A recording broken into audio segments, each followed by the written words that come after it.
Hi, movie reviews here. Today, I am going to explain a Chinese monster movie called $1 Million Crocodile. Spoilers ahead. Watch out and take care. 10-year-old Xiao likes to wander around in an abandoned zoo every day after school. He is best friends with a 36-foot-long female crocodile named Amao. For the past few months, the zoo has been in shambles because of the lack of funds. Hence, Xiao frequently feeds Amao through the cells. One afternoon, he is hanging by the crocodile pool when his test paper is blown into the cell. Xiao carefully goes in to retrieve it and notices Amao inside a cave.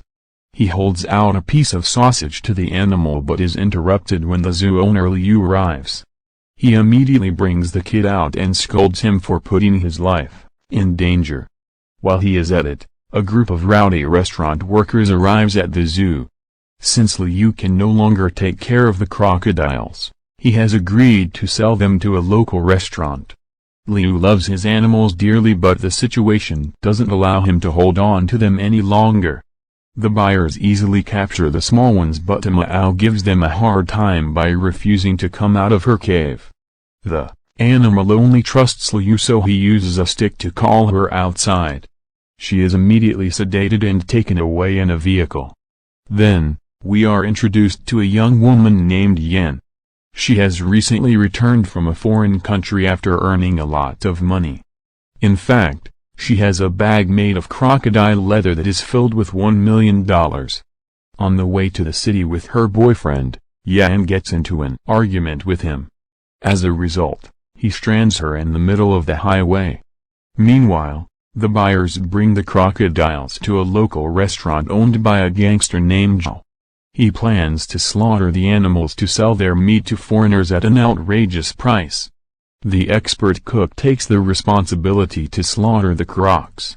He doesn't have problems killing the smaller ones who are still unconscious because of the tranquilizer. But when he gets to Amao, she suddenly wakes up and attacks the ropes and leaps toward the people who are trying to kill her. While struggling, Amao breaks out of a gate and escapes. Xiao panics and blames his employees for being careless. He orders them to keep the escape a secret since they do not want to be convicted for malpractice.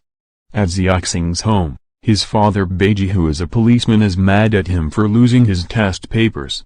Xiao tells him what happened to it, but Beiji thinks the kid is making up a story to hide that he didn't get good results. A while later, he leaves for work, asking Xiao to stay home because he is grounded. Meanwhile, Yan has been walking on the highway for an hour, cursing her boyfriend. She holds her bag close, relieved that she at least has the money. She decides to walk through a tea farm, which is a shorter way to the bus station. However, she soon regrets her decision as a 36-foot-long giant crocodile blocks her way. She freaks out and climbs on a pole to save her life. When the animal doesn't move, she hits it with the bag to try to send it away. But she yet again hit her, leaving Yan in shock. She realizes that the bag is worth more than her life, and runs around looking for the animal. After not finding it, she is passing time instead of studying. His friends call him outside for a trip to a nearby lake. A mischievous Xiao assumes he can return home before his father and joins them. At the police station, Yan tells Beiji about her bag that had her phone and $1 million, which are now inside a massive crocodile's stomach. The story is so absurd that he thinks she is trying to prank him. But when Yan repeatedly insists that she is telling the truth, Beiji asks her to prove the existence of a giant crocodile. She takes him to the tea farm and reenacts what happened. They also meet the couple from earlier, who claim they haven't seen any animals around the area. Yan still begs that she is telling the truth, which only makes the others think she is suffering from a mental disorder that is making her delusional. Beiji is now sure that she is trying to mess with him. He walks away, but Yan doesn't stop following him. She inquires if there are places in the town that hold crocodiles, which reminds Beiji of the zoo. Seeing that she is desperate, He decides to give her a last chance and takes her to the zoo. But it has already been closed forever. Beiji calls Liu to find out that the restaurant owner owns all the crocodiles. After that, Beiji calls Xiao, who makes his minion lie that all the crocodiles are confined. To Beiji, this confirms that Yan has been bluffing. He asks her to go back to her city and drives away. In the lake, Xiaoxing and his friends are having the time of their lives, unaware that Amao is swimming in the same waters. A renowned alcoholic sees the animal and warns the kids about it, but they think he is joking. A distraught Yan is walking down the street when Beiji approaches her again. He makes her call her phone and the call still goes through. This further proves that the crocodile didn't eat her phone. Beiji stops a bus and urges her to go back to her city. Yan retaliates and cries about her $1 million, making him forcefully get her inside the bus and send her away. Still, Yan is not someone who gives up that easily. She jumps out of the window of a moving bus and follows. Beiji goes to the lake where it was last seen to investigate. Yan notices blood spreading on the surface of the water. When Beiji jumps inside, he finds a goat's decapitated head. This makes him realize that Yan might have been telling the truth. His home is also near the pond, which means there is a possibility the crocodile might attack his son. He immediately rushes home to see a naked Xiaoxing playing outside. He hugs his son tightly, grateful that he is safe. Yan also arrives there, having followed Beiji. She stays at their home with Xiaoxing so Beiji can go out and investigate the case further. When it gets dark, Xiaoxing cooks noodles for both of them, unaware that Amao is right outside the house. Meanwhile, Beiji makes a stop at Xiao's restaurant and the broken gates make it clear that they are the reason the crocodile escaped. He teaches. After that, he calls the zookeeper Liu and tells him everything. Since Amao is a female crocodile, Liu thinks she must be somewhere near the waters where she can lay eggs. Beiji registers his home is in the middle of the only two water bodies in the town. He hurriedly rushes home to make sure his son is safe. In the meantime, Amao enters the house and is climbing up the stairs when Xiaoxing sees her.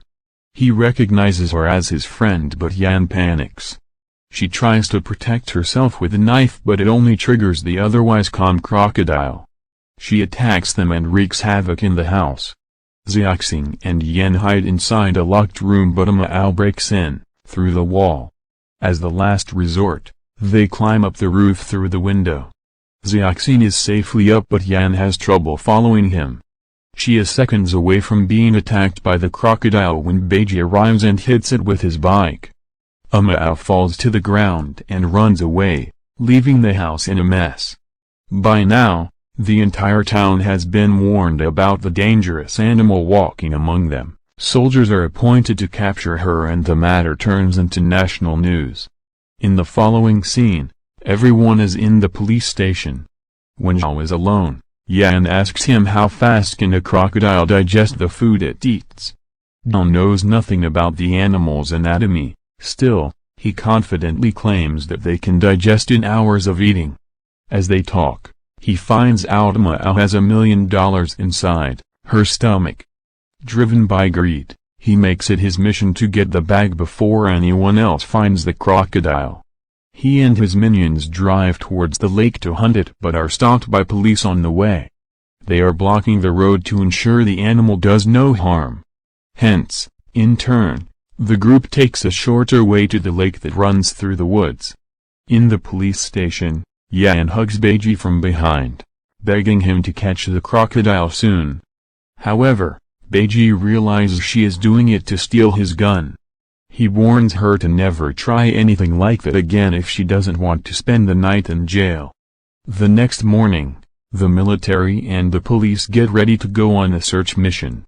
Liu also joins Beiji since he is the only person who can control the animal. Yan is eager to go on a search to ensure she will be the first one to get her hands on her money.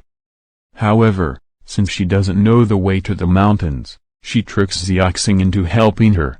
While in the woods, they bump into Xiao and his minions and follow them. The group eventually finds a footprint near a lake. They need bait to bring the animal out, so Xiao uses Yan and Xiaxing as one. They are hung upside down by the lake. Amao sees them and recognizes Xiaxing as the kind kid who always fed her. Hence, she doesn't attack the two. One of Xiao's minions tries to hit her with a dart, which triggers her yet again. She runs back into the water and drags Xiao behind because he is stuck in a fishing net. Beiji and Liu arrive at the scene and see that Xiao has somehow survived without any injury. Right then, Amao jumps on him, and devours his body. Xiaxing, Yan, and Liu follow the crocodile behind, trying to control her. Yan fires a shot at her which makes her violent. She smacks the car and runs away to the field. They lose her on the tea farm, but we see her re-entering the lake from the other side of the road. The police start clearing the area and alerting the people about the animal. Yan suggests the police. Beiji and Liu set off to look for her since only Liu can control her. They see her in the shallow part of the lake and bring her to the bank in no time. Liu is doing a great job keeping her calm, but that is until one of Xiao's minions attacks Amao for killing his boss. She loses her temper again and starts attacking everyone in sight. Yu tries his best to calm her down, but she in turn attacks him as well. As the last resort, Beiji shoots her in the head, which ends her life. At last, we see Amao looking at Liu's dead body with starry eyes. She never wanted to kill anyone, let alone her keeper, but she did what she had to keep herself safe. In the last scene, we see Yan counting the bills she got from Amao's body. They are mostly destroyed, but she doesn't want to give up on them. Somewhere else by the lake, Amao's eggs hatch, giving birth to her offspring.